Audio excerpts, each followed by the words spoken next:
Sir कल 15 अगस्त है। 15 अगस्त का यौम आज़ादी का दिन है, तो आप अक़लियतों को क्या पैगाम देना चाहते हैं? कल 15 अगस्त यौम आज़ादी का दिन है। ये बारे में हम सब लोगों को मुबारक बोलता हूँ। हम ये दिन के लिए हम पूरा लोग मिलकर ये दिन का सेलिब्रेट करना पड़ता है। आज़ादी का दिन है। हमारा पूरा बुजुर्गों ये आज़ादी के लिए बहुत लोग जान दिया, बहुत लोगों को फैमिली को भी बहुत मुश्किल होगा। इसके बारे में हम पूरा याद करना पड़ता है। इसके बारे में हमारा फ्यूचर जनरेशन बच्चों को बोलना पड़ता है।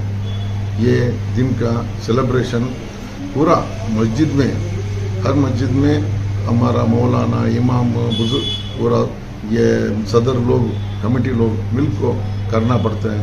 सो हमारा कौम को पूरा में मालूम होना, हमारा लेडीज जेंट्स आज़ादी होकर क्या कितना हमारा बुजुर्गों पूरा ये इसके बारे में क्या लड़ाई के लिए क्या क्या करे बोलकर पूरा बोलना पड़ता है।